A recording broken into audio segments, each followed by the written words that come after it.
And we are live at the Arnold Fencing Classic 2020. We are about to have the gold medal match for the Division 1A Men's Epee competition. On the left, we have Trevor Pedersen from Columbus, Ohio, and the Royal Arts Fencing Academy.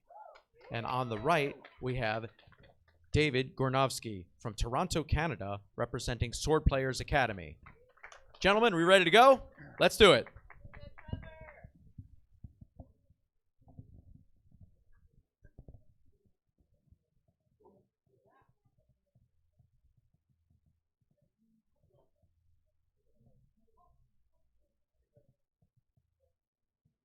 All right, and the fencing begins here in Division 1 Men's Epee. Pedersen versus Gornovsky. Pedersen comes forward, attacks with flesh, parry riposte from Gornovsky, and earns his first touch.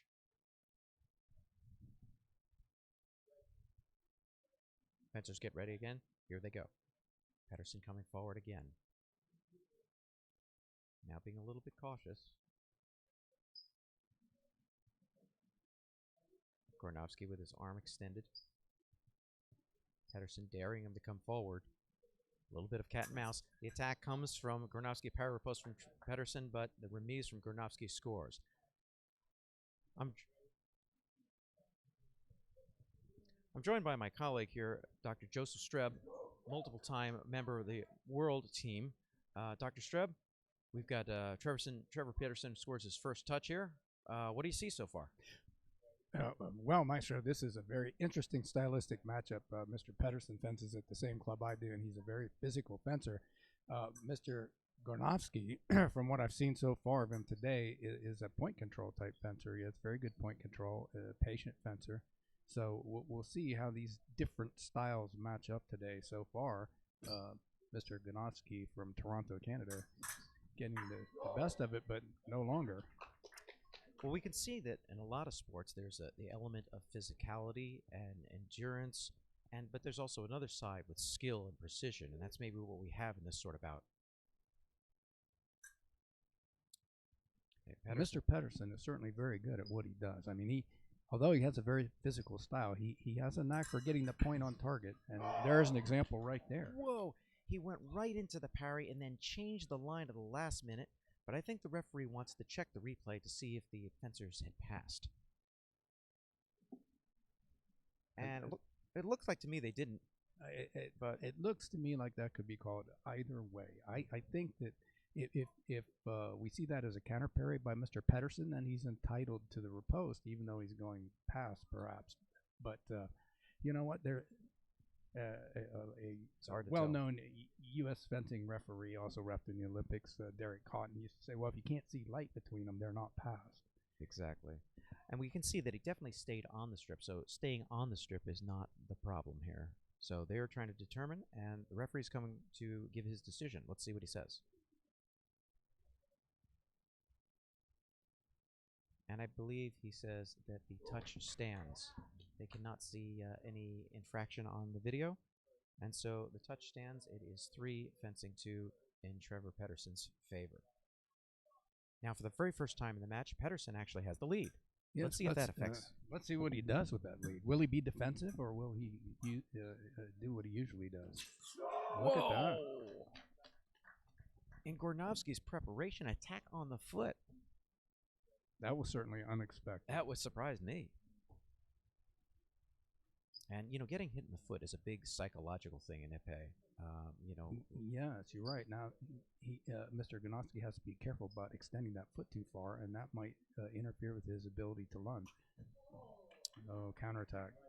Well, Pedersen put that point up, but it was like a saber cut. It actually bounced right off the hat, and he needs to lead with the point a little more, like that. That's what he likes to do. He's very good at that flush attack. But Gornovsky able to make the counterattack for a double touch. Yes. So keeps the score close. 5 fencing 4. But Pedersen's showing that he can score on attack, counterattack, and riposte. He's showing a variety of different things, hitting to everything from the foot to the head.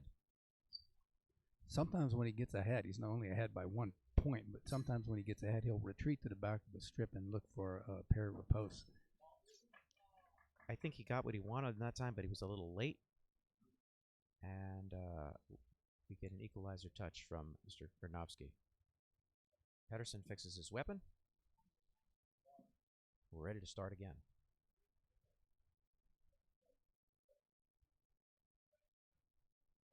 Here they go. Tie score. 1 minute left in the first period. We fenced to 15 points. So real beat attacks by Granovsky. Pedersen makes a beat. He could have went off of that, but he chose not to. Attack to the foot. This time Granovsky's ready for it. Withdraws the foot. We're ready to go again. Lunge by Granovsky. Power riposte by Pedersen, but the remise from Granovsky times him out, and Granovsky scores the point. And now he's in the lead. I thought he hit on that first one, but it didn't get a light on it.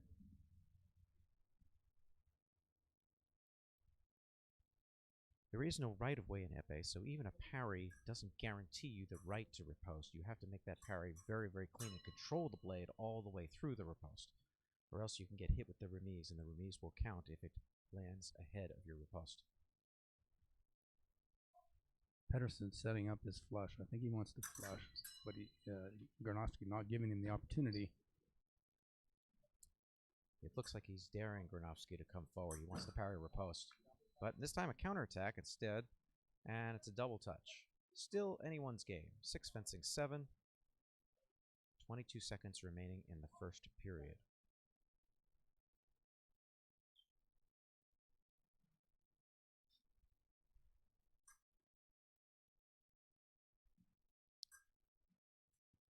Looks like both fencers are content to run out time here.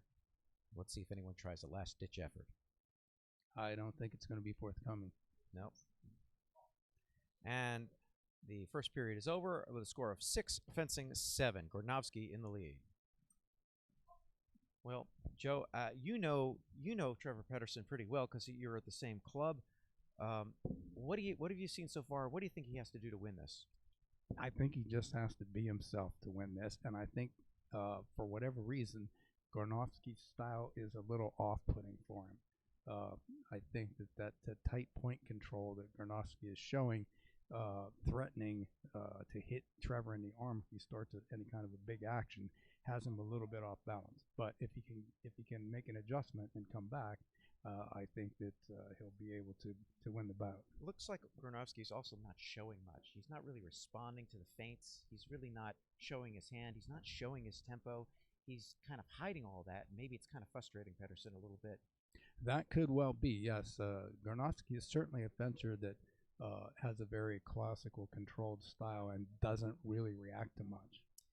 Well, let's see if what style is going to prevail. We're going to get back to the action here.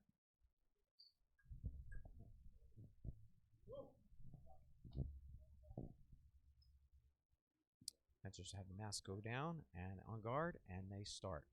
Here we go, 6 fencing 7. Pedersen coming out with that flush. That's what he likes to do, but didn't quite get enough timing and extension on the arm to get a one light. Let's see if he tries to do that same sort of action, but control the blade on the way in. Attempted a riposte from Pedersen, but unfortunately Granovsky steps off the strip in the middle of it, and so he'll lose a meter of ground and we'll start again. Just like other sports, you have to stay on the playing surface. And a riposte by Granovsky. There was the attempt at the blade control that you mentioned. Yeah. It just didn't work out. Again, in epee, you have to be perfect with blade control. Any slippage off the blade is going to result in a touch for the opponent.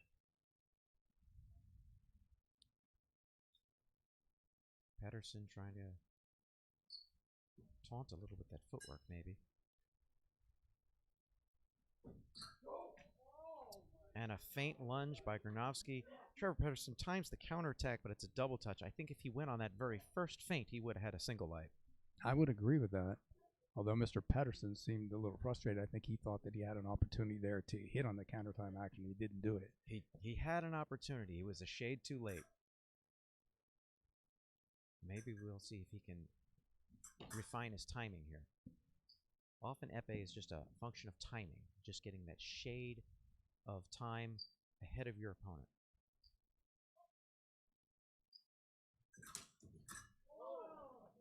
An attempt at the foot fails, and this time Granovsky makes him pay for it. I guess that's an example of the risk of the toe touch action. Especially since he's already gone to that well before. Yes, I mean, if you don't get it, you pretty much are always going to get hit. And I think Pedersen lost some balance on that, going down on a knee. So he really, really went for that toe. That wasn't a fainting action. There's an attack with Prise de Fer, but Gornowski slips off the blade and manages to score a counterattack. Pedersen needs to do that same sort of action, but make it a single light. Yes, I agree with that, and I would say that would be the high probability action for getting a one light here for Mr. Pedersen would be to somehow get over top of that blade and take control of it. But that's hard to do. I'm sure Mr. Gornowski's looking for that type of thing. Gornowski's showing a real serious defense here. He really has been airtight, no mistakes really. And there's a riposte from Gornowski. Treverson trying that flesh from a little bit out of distance. He needs to be patient and time it.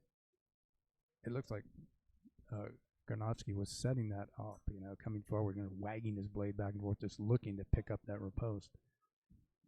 And of course, Gornowski doesn't have to attack now. He can take his time and play his own game here.